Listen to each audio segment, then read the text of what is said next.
కూడదని. కాని ఈ రోజుల్లో అంత ఒత్తిడి, అంత డిప్రెషన్ ఉంది కాబట్టి 25 ఏళ్ల యువకుడు కూడా 50 ఏళ్ల వ్యక్తిలా కనిపిస్తున్నాడు. అయితే 50 ఏళ్ల వాళ్ల పరిస్థితేమిటో ఒక్కసారి ఆలోచించండి. స్నేహితులారా, ఈరోజు నేను మీకు 4 అద్భుతమైన పండ్ల గురించి చెప్పబోతున్నాను. ఈ పండ్లు మీకు వృద్ధాప్యంలో కూడా యువకుడిలా ఉండేలా చేస్తాయి, శక్తివంతంగా ఉంచుతాయి, ఆరోగ్యవంతంగా ఉంచుతాయి. మాతృప్రకృతి మనకు ఇలాంటి వస్తువులు అందించింది. వీటిని సేవిస్తే ఎప్పటికీ ఎలాంటి సమస్యే రాదు. కాని చాలాసార్లు మనం వాటిని సేవించము. ఆరోగ్యంగా యువకుడిలా ఉండాలంటే ఔషధాలు వాడతాం, మార్కెట్లో దొరికే ఖరీదైన ప్రాడక్ట్స్ వాడతాం. కాని నేను మీకు చెప్పేదొకటే, అవి మిమ్మల్ని యువకుడిలా ఆరోగ్యవంతంగా ఉంచే బదులు మీ శరీరంలో ఎన్నో జబ్బులను కలిగిస్తాయి. కాబట్టి మీరు యువకుడిలా ఉండాలనుకుంటే, జబ్బుల నుంచి దూరంగా ఉండాలనుకుంటే ఈ వీడియోను చివరి వరకు తప్పక చూడండి మరియు ఈ సమాచారాన్ని మీ కుటుంబ సభ్యులతో, స్నేహితులతో పంచుకోండి. సరే, ప్రారంభిద్దాం. ఒకసారి ఒక గురువుగారు, ఆయుర్వేదంలో గొప్ప పండితులు, తమ కుటీరం వైపు వెళుతున్నారు. మార్గమధ్యంలో ఒక గ్రామమొచ్చింది. ఆ గురువుగారు చాలా దూరం నడిచి వచ్చారు కాబట్టి కాసేపు ఇక్కడే విశ్రాంతి తీసుకుందాం అనుకున్నారు. వారితో పాటు కొందరు శిష్యులు కూడా ఉన్నారు. ఒక చెట్టు కింద విశ్రాంతి తీసుకుంటుంటే అక్కడికి జనం గుంపులు గుంపులుగా వచ్చేశారు. అందరూ గురువుగారికి నమస్కరించి, మీరు గొప్ప ఆత్మజ్ఞాని, మీ గురించి చాలా విన్నాం, దయచేసి మాకు కొంచెం జ్ఞానం ప్రసాదించండి అని అడిగారు. గురువుగారు నవ్వుతూ, మీకు ఏ సమస్య ఉందో చెప్పండి అన్నారు. అప్పుడు సభలో ఒక 40 ఏళ్ల వృద్ధుడు లేచి నిలబడి, మహారాజ్, నాకింకా 40 ఏళ్లే అయ్యింది, కాని ఏ పనీ చెయ్యలేకపోతున్నాను. చాలా అలసటగా ఉంటుంది, కాళ్లు సహకరించడం లేదు, కాస్త దూరం నడిచినా నడవలేకపోతున్నాను. శరీరంలో ఎన్నో జబ్బులు పేరుకుపోయాయి, చాలా చోట్ల చికిత్స చేయించుకున్నా ఎలాంటి మెరుగు లేదు. ఇలా ఉంటే నా జీవితం చాలా త్వరగా ముగిసిపోతుంది అన్నాడు. అంతలోనే ఒక 25 ఏళ్ల యువకుడు లేచాడు, కాని కనిపించేది 50 ఏళ్ల వ్యక్తిలా. అతడు గురువుగారికి నమస్కరించి, మహారాజ్, నాకింకా 25 ఏళ్లే కాని నా వయసు కంటే చాలా ఎక్కువగా కనిపిస్తున్నాను.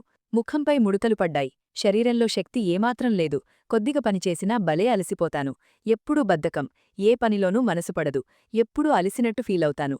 దయచేసి డబ్బు ఎక్కువ ఖర్చు కాకుండా మా ఆరోగ్యం బాగుపడే ఏదైనా సులభమైన ఉపాయం చెప్పండి అన్నాడు. అందరి సమస్యలు విని గురువుగారు నవ్వారు. మీ అందరి సమస్యలకు నా దగ్గర పరిష్కారముంది, ఎక్కువ డబ్బు ఖర్చు కాదు, నష్టం కూడా లేదు అన్నారు. గురువుగారి మాటలు విని అందరూ సంతోషించి, ఏమిటో దయచేసి చెప్పండి అని అడిగారు. అప్పుడు గురువుగారు ఇలా చెప్పారు, ఈరోజు నేను మీకు 4 అద్భుతమైన పండ్ల గురించి చెప్పబోతున్నాను.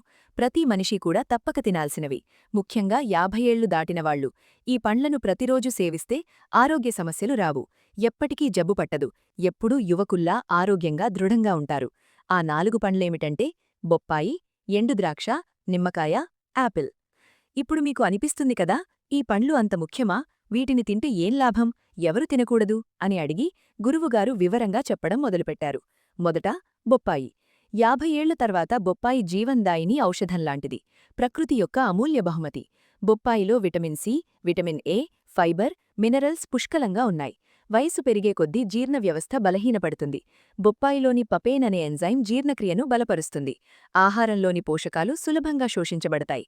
ఇందులో pepsin, vitamin A, B, C, D, iron, phosphorus, potassium, protein, carbohydrate, calcium, carotene, antioxidants పుష్కలంగా ఉన్నాయి. తరచూ జలుబు దగ్గు వచ్చేవాళ్లకి బొప్పాయి నిత్యం తీస్తే రోగనిరోధక శక్తి బలపడుతుంది. వయసు పెరిగే కొద్దీ రోగనిరోధక శక్తి తగ్గుతుంది కదా, బొప్పాయిలోని విటమిన్ సి దాన్ని వేగంగా పెంచుతుంది. ఎలర్జీ, ఇన్ఫెక్షన్లతో పోరాడుతుంది.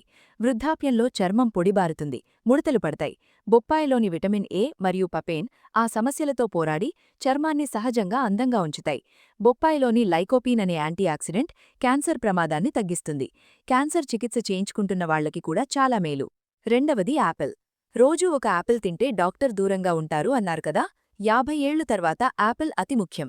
ఫైబర్, విటమిన్లు పుష్కలంగా ఉంటాయి. గుండె ఆరోగ్యం కాపాడుతుంది. దానిలోని సాల్యుబుల్ ఫైబర్ కొలెస్ట్రాల్ను అదుపులో ఉంచుతుంది. వయస్సు పెరిగే కొద్దీ మెటబాలిజం మందగిస్తుంది కాబట్టి బరువు నియంత్రణ కష్టమవుతుంది. యాపిల్ తక్కువ క్యాలరీలతో, ఎక్కువ ఫైబర్తో రోజంతా శక్తినిస్తుంది, బరువు అదుపులో ఉంచుతుంది. బ్లడ్ షుగర్ కూడా సమతుల్యం చేస్తుంది. మలబద్ధకాన్ని తొలగిస్తుంది. జీర్ణక్రియను సవ్యంగా ఉంచుతుంది. క్వెర్సిటిన్ మరియు విటమిన్ సి వల్ల ఫ్రీ రాడికల్స్తో పోరాడుతుంది. ఎముకలకు కూడా బాగా మేలు. డయాబెటీస్ ఉన్నవాళ్లకి, చర్మం, జుట్టు ఆరోగ్యానికి యాపిల్ అద్భుతం. కాబట్టి 50 ఏళ్లు దాటినా దాటకపోయినా రోజూ ఒక యాపిల్ తప్పక తినండి. మూడవది ఎండుద్రాక్ష. వయసు పెరిగే కొద్దీ ఎముకలు బలహీనపడతాయి, ఆస్టియోపోరోసిస్ వచ్చే ప్రమాదముంది. కిస్మిస్లో బోరాన్, కాల్షియం పుష్కలంగా ఉంటాయి, ఎముకల్ని బలంగా ఉంచుతాయి. జీర్ణ వ్యవస్థకు కూడా అద్భుతం. మలబద్ధకం జడమూలం నుంచి తొలగిస్తుంది. ప్రకృతి షుగర్ వల్ల రోజంతా శక్తినిస్తుంది. గమనిక: డయాబెటీస్ ఉన్నవాళ్లు డాక్టర్ సలహాతోనే తినాలి. గుండెకు చాలా మంచిది. బ్యాడ్ కొలెస్ట్రాల్ తగ్గిస్తుంది, గుడ్ కొలెస్ట్రాల్ పెంచుతుంది. రక్తనాళాలు గట్టిపడకుండా చూస్తుంది. బ్లడ్ ప్రెషర్ అదుపులో ఉంచుతుంది. యాంటీఆక్సిడెంట్స్ వల్ల క్యాన్సర్ నుంచి కాపాడుతుంది. నీళ్లలో నానబెట్టి తింటే యాంటీఆక్సిడెంట్స్ మరింత వేగంగా శోషించబడతాయి. 4వది నిమ్మకాయ. నిమ్మకాయలో విటమిన్ సి, ఫ్లేవనాయిడ్స్ ఎక్కువ. వయసు పెరిగే కొద్దీ రోగనిరోధక శక్తి తగ్గుతుంది. కాబట్టి నిమ్మకాయ చాలా ముఖ్యం. ఇన్ఫెక్షన్తో పోరాడుతుంది. శరీరాన్ని హైడ్రేటెడ్గా ఉంచుతుంది. కిడ్నీలో రాళ్లు రాకుండా కాపాడుతుంది. యాంటీఆక్సిడెంట్స్ వల్ల వృద్ధాప్య లక్షణాలను తగ్గిస్తుంది. చర్మంలో మెరుపు తెస్తుంది. ముడతలు తగ్గిస్తుంది. ఫలితంగా ఎక్కువ వయసులో కూడా యువకుడిలా కనిపిస్తారు. ఈ 4 పండ్లను సీమిత మోతాదులోనే తినాలి. ఎక్కువ కాదు, తక్కువ కాదు. వీటిని తీసుకుంటే మీ శరీరంలో అద్భుతమైన మార్పులు స్వయంగా కనిపిస్తాయి. గురువుగారి ఉపదేశం విన్న అక్కడి ప్రజలంతా వారికి కృతజ్ఞతలు చెప్పి నమస్కరించి ఇళ్లకు వెళ్లిపోయారు. గురువుగారు కూడా శిష్యులతో కలిసి ఆశ్రమం వైపు బయలుదేరారు. స్నేహితులారా, ఈ కథ నుంచి మీకు చాలా నేర్చుకోవడానికి దొరికి ఉంటుంది అని ఆశిస్తున్నాను. ఈ కథ మీకు ఎలా అనిపించిందో కామెంట్ బాక్స్లో తప్పక చెప్పండి. ఈ వీడియోను లైక్ చేయండి, స్నేహితులతో పంచుకోండి. తద్వారా వాళ్లకి కూడా ఏదో నేర్చుకునే అవకాశం దొరుకుతుంది. ఇలాంటి ప్రేరణాత్మక బుద్ధ స్టోరీల కోసం మా ఛానల్ విరాట్ మంత్రాను సబ్స్క్రైబ్ చేసి బెల్ ఐకాన్ నొక్కండి. తద్వారా కొత్త వీడియో నోటిఫికేషన్ మీకు వస్తుంది. ఈ వీడియోలో ఇంతే. మళ్ళీ కొత్త